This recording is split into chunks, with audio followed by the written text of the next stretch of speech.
Hello and welcome to the show. I'm Specialist Elliot Valdez.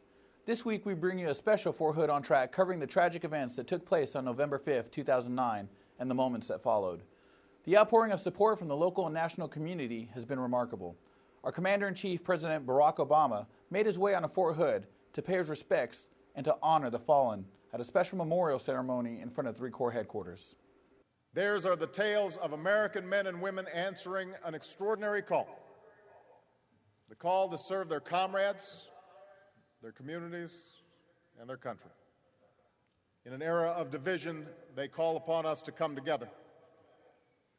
In a time of cynicism, they remind us of who we are as Americans. We are a nation that endures because of the courage of those who defend it.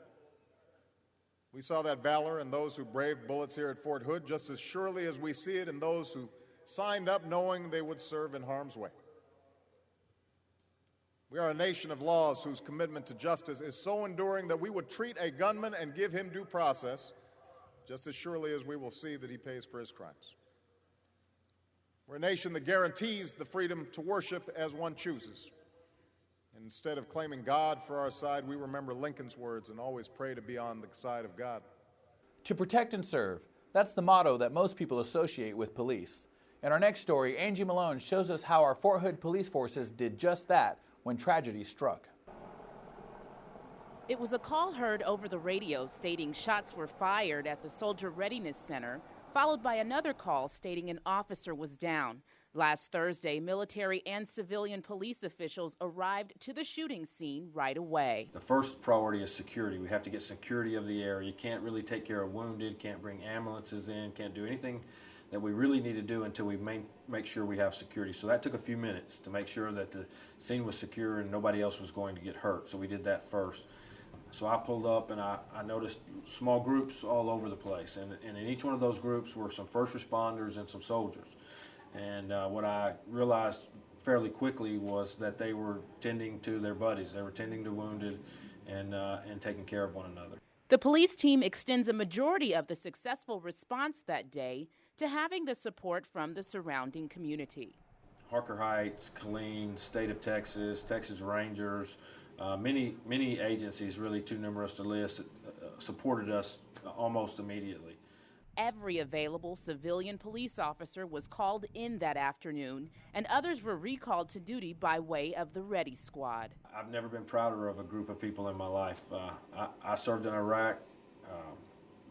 That is a rewarding experience, but the way our folks responded that day and put themselves at risk to help, the fellow soldiers and civilians here on the installation was a really amazing effort, and I've never been more proud of our people and how they handled that. Reporting from Fort Hood, Angie Malone, 3 Corps Public Affairs. November 5th, 2009 is a day that Fort Hood soldiers and families will never forget. Everyone here on Fort Hood was affected by the events that occurred at the Soldier Readiness Center on that fateful day, including myself. Minutes before the incident, I was a short distance from the crime scene filming a graduation for this week's program.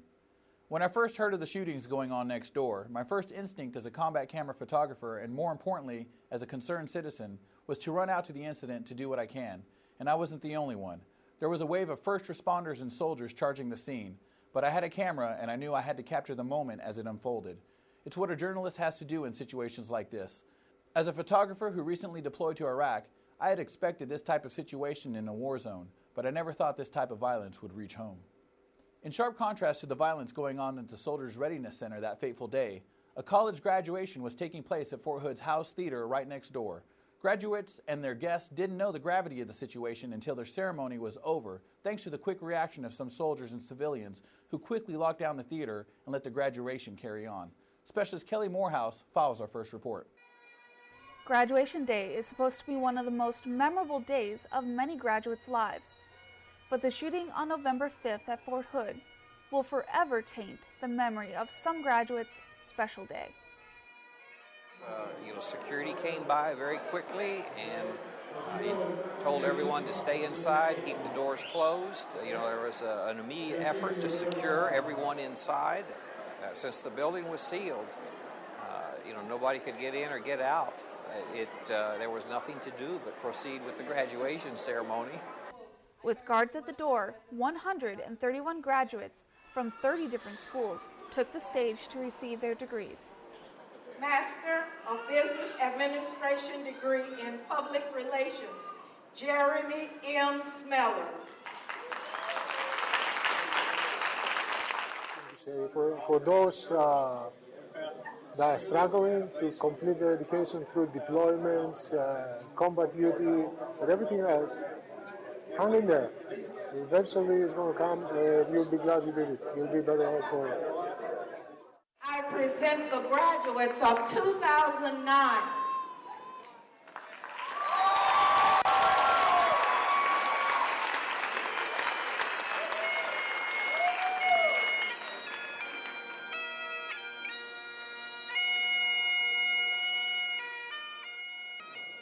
After the ceremony, soldiers, family members, and distinguished guests stayed calm as they learned about the day's earlier events via news clips and cell phone calls.